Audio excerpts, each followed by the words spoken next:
We all know when we hear that piece of music, it brings back a memory, right? You're there, you're that age, you're in that place, and that music has such a powerful effect on your brain. Well, senior music therapist and practice advisor for Baycrest and president of the World Federation of Music Therapy, I'm preaching to the choir for you, right? Dr. Amy Clemens-Cortez is here. You've known for a long time how powerful music can be in the mind. For sure. I mean, I'm very fortunate to work at Baycrest. Many of the clients, unfortunately, are diagnosed with dementia or cognitive impairments, but music has a way of reaching deep inside. So perhaps if someone has forgotten their own name, perhaps they've forgotten some of their family members, if we can target music that is in their long-term memories, it often brings back these very vivid, recollections. For the easiest example that I can think of, for many people is a wedding song, right? So many people have, a song that perhaps is their first dance. When you hear that song, it will always bring back the emotions that were connected with that day. You'll have vivid pictures. If you're still with your spouse, hopefully beautiful memories, but nonetheless, you will have memories from that song, right? So. Wow. Things stay and remain in long-term memory, and so music is a wonderful way of connecting and accessing those memories. It is. You brought some video which helps to show what we're talking about. So let's see a little bit. Set it up for us. Sure. So I've been fortunate that for the past few years we've run a multi-phase research study called Buddy's Glee Club, and what this essentially is a choir that's facilitated by a certified music therapist, and we're looking at having older adults participate in singing for various health benefits. So we found that it was successful at enhancing mood, reducing anxiety, reducing pain perception, and as well as enhancing social interaction. Right. So I believe you will see the music therapist who facilitated the choir along with one of the participants. Let's take a look. Hi, Joe. Hi, Chrissy. How are you doing today? I'm well. Your seat's all ready. Good. My name's Chrissy Pearson, and I'm a music therapist here at Baycrest. Part of my job here is to run the Glee Club in the Day Center. My name is Joe Starr, and I'm a member of the Baycrest Community Day Center, and I am fortunately in the Glee Club. Chugga, chugga, chugga, chugga, choo. Glee Club is a great example of how community music therapy works. So activities that we do within the choir come with some therapeutic goals. We're gonna raise them up as high as you can and down to our knees. Well done. When I had my stroke, one of the things that really depressed me was the inability to do what I loved, which is singing. I would be short of breath when talking and totally unable to hold a note if I tried singing.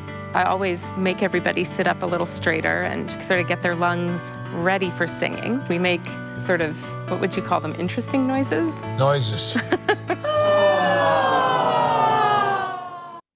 that wonderful? So it has so many benefits.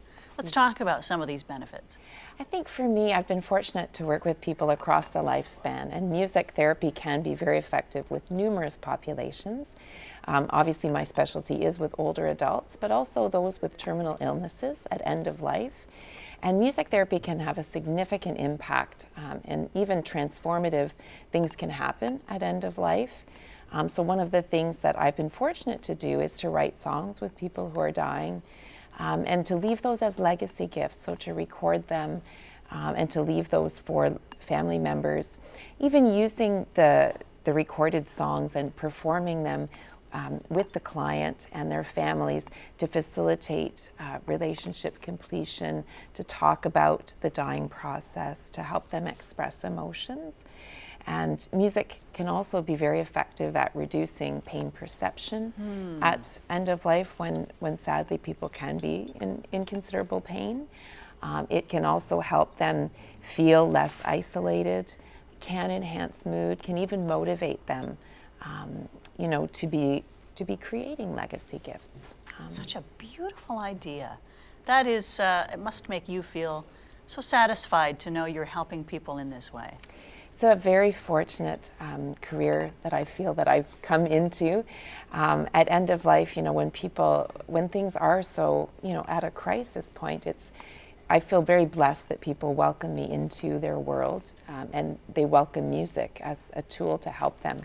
Well, it stands to reason then, if music is such a powerful way to unlock some memories that have been blocked because of dementia, can we use it along the way to prevent dementia? I think that engaging definitely in music does change the brain. We know that from research, that people that have studied and continue to actively play or engage in music actually have different, the brain is mapped out differently. So I think it is one way of staying sharp, right? And just keeping our brains active. We certainly know that music is processed in all areas of the brain. So when people have had perhaps a stroke or a brain injury, that we can rebuild pathways in the brain, right? Wow. It's pretty exciting what music can do. There was a wonderful documentary on Glenn Campbell and his slide into Alzheimer's, but he was able to stay alert and with it much longer, and they think because of the music. Yeah. He kept on performing, he kept playing. So his brain was engaged in accessing those wonderful memories. What else do you want people to know? It's World Therapy Awareness Month. So as the president, what do you want people to be aware of? Well, essentially here in Canada, it's Music Therapy Awareness Month, and at present I'm the president of the World Federation of Music Therapy, and we're trying to grow the global awareness of music therapy as a discipline. We are an allied healthcare discipline. We have, to be a music therapist, you have to undergo a significant amount of training. You need a minimum of a bachelor's degree. Most people are striving now to have master's degrees. Here in Ontario, we're also able to register with the College of Registered Psychotherapists of Ontario.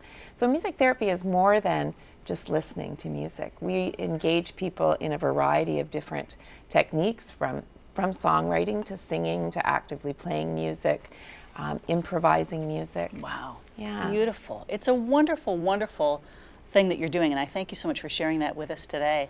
If you want more information on how they're using music therapy at Baycrest, go to baycrest.org, and you can watch some of those videos too. Thank you so much. Thank you for having me. All right, we'll be right back.